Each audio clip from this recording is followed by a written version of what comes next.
injuries, first of all, you talked about Kelvin Mellor possibly being ready for Saturday. Can you update us on that at all? Yeah, Kelvin's worked extremely hard over the past 6 or 7 weeks. He's been out injured, and he's been doing a lot of hard work this week. Hopefully tomorrow he'll join back in the group. So if he comes through that, then he'll definitely be in the squad for Saturday. And how's the rest of the squad looking for the weekend? Yeah, everybody's fine, everybody's bubbly, everybody's looking forward to a game, and I say everything just now is positive, and they need to remain that way. And as I say, the players are in good spirits the whole week. No fresh injuries since Saturday or during training this week? No, nothing. Everybody's fine, so hopefully touch wood that everybody's okay and tomorrow. As you say, the positivity is a big thing because Saturday afternoon was so frustrating for everybody. What sort of reaction have you seen from the players this week? Yeah, I think the players have been great. I think last Saturday was a bit of frustration for everybody.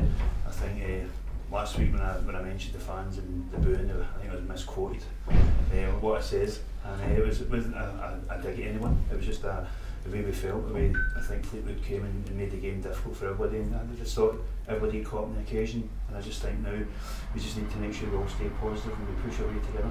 It is nervy times for everybody though, and that can sometimes transmit from the terraces to the players. Have you noticed that they are able to deal with that, maybe let things wash over them if things aren't ideal in the stands? Yeah, I think the players know that, as I said, the game last week was just a game that I thought Fleetwood, a top 10 team, came in and stifled us.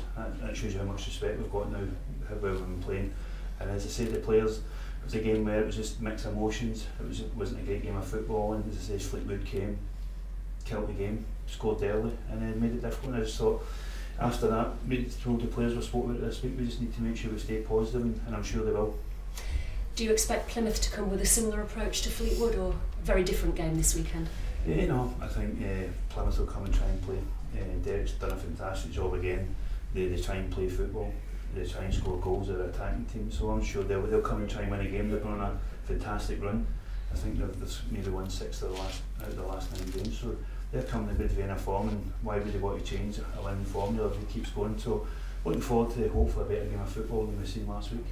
From looking seemingly dead and buried Plymouth, as you say, they've strung a good run of results together. Are they almost a bit of a blueprint for what can be achieved in this division if you can get a bit of consistency going? Yeah, I think they all have. I think there's been 3 or 4 teams that's been, I think Scunthorpe and Plymouth have went on and had a fantastic run, and as it says, you need to win 3 or 4 games and hopefully get away from where we are. It's a league where we have been winning games, and every time we've won, the teams run about us have won. So I think last week when we did lose a game, all the results went in our favour, so we just need to make sure we're going to have a lot of twists and turns between now and May, but as I say, we just need to keep the players in a positive mind.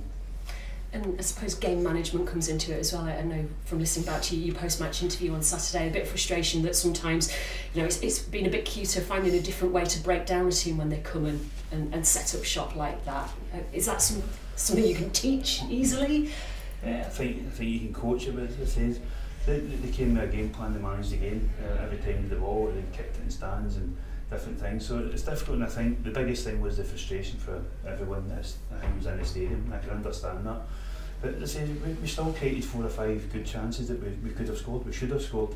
And if we'd ever took a point, then we wouldn't have this negativity we had a wee bit. So we need to make sure we keep going. We need 4 or 5 good opportunities to even win a game on Saturday. And as I say, Fleetwood scored the only chance they had. 6 goals in the last encounter with Plymouth. Do you think there will be goals in this one too? Yeah, hopefully it's for us. But no, it's a game. Both I think the Plymouth have got very good attacking players. I think every game they played in, the front 3 or the front 4 always cause problems. They're quite prepared to go in 1v1s, and they're fantastic for set plays. It's something we need to be aware of because of Graham Carey and Danny Fox have got fantastic delivery. So these things are things to work on, and it's things we need to make sure that we stop. We spoke about the game against Fleetwood, and the one mistake that we did make, we get punished. So with that in mind, making sure players are aware, look, don't give away daft set pieces, don't give them opportunities that play into their hands. Yeah, of course. I think every team in League One's got players who can put deliveries and fantastic crosses and free kicks into your box, and I think Plymouth are one of the best in the league at doing it, so we need to be careful. Players need to make sure that when we are defending, we stay on our feet and we don't concede any silly free kicks. A couple of other ones, with regard to the trialists who've been with you, are they still with you, or are you looking at anybody else? Can you update us on that at all? Yeah, no, 2 trialists been in, one's left, Lewis has been back, and we'll not be pursuing that one, and David Edgar's still here, so we just need to make sure. Obviously David's got a few other options, and also maybe tomorrow Monday we'll more news on it. Okay, is there anybody else that you are potentially looking at as a trialist at the minute? No, none, that's it. We've not had anybody else that's been in the free transfers or anybody that's available, so I've got a good squad of players here now, and we just need to make sure that we keep everybody fit and healthy and make sure that everybody's in the best performance that they can for games coming up. Bit of social media chatter about Ryan Edmondson, the striker at Leeds. Is there anything in that at all? All the windows shut, so nothing we can do. I mean, it's just hearsay. Right, that's lovely. Thank you. No problem. When you look at the form they've shown this season, when you look at the form that they've shown, young players like Lewis O'Brien, Jack Payne, they've had a great season, but do you worry about the weight of expectation that some people might be putting on them, some fans might be putting on them to win games, go out and more or less win games on their own? No, I think that they've been fantastic, both of them. And David Ball comes into that category, George Miller, all the loan players. And as I say, we've bought another one or two players with Jacob coming in and Billy coming in that can hopefully help them along. I think you can see in training that they all play decent football, they all can finish, they're all good strikers. So there's no expectation. I just think the players need to relax and keep going, because as I say, we've had a decent 2 or 3 months, and we need to keep making sure that we keep going and we don't lose sight of where we want to be at the end of the season.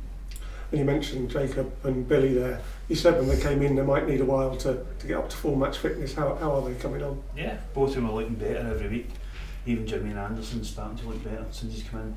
I spoke to all of them beginning of the week, and obviously they're feeling better, they're feeling stronger, they're feeling sharper. So these players will go up to speed hopefully in the next week, 10 days, and hopefully get them in the team. They're looking to go on the bench and try and come on and create things for us, and that's where we are. We need to make sure we stay positive. I said all these players will play a massive part between now and May. Cheers. You say about Callum Woods, is he getting any closer at all? No, Callum had a setback in training. His hamstring is still feeling a wee bit, so he might be another week or two. So disappointing, because we thought we would have him back for Saturday, but I say we just need to be patient with him, and hopefully he's not out too long. So it's frustrating because he came in and he made such a good impression straight away, hasn't he? Yeah, of course. I think he kind of gives that wee bit of stability, a bit of experience. And the 2 games you say he did play, I thought he was fantastic. But these things now, injuries, it's a soft tissue injury, which was not normal things that happens here. But he must have just tweaked it again when he was out running. So it's disappointing, but as I say, we'll push on and hopefully get him back as soon as we can. You talked about obviously the free agents. I mean, David Edgar, plays still here. Yeah. Obviously he's got great experience, but he had the bad injury, didn't he, a couple of years ago, and then he sort of played a bit in Canada. I mean, is it easy to sort of come back into the the English game, do you think? No, he's looked good in training. He's looked good since he's been back here, and it's difficult because obviously we don't have the 23s or a reserve team to give players a game and you can see what they can do. So it's one of these ones. We'll wait and see over the next 40 hours, see how he is, and if it doesn't materialise, then I've still got plenty to cover here and plenty of players who I think are good enough to see us through the end of the season.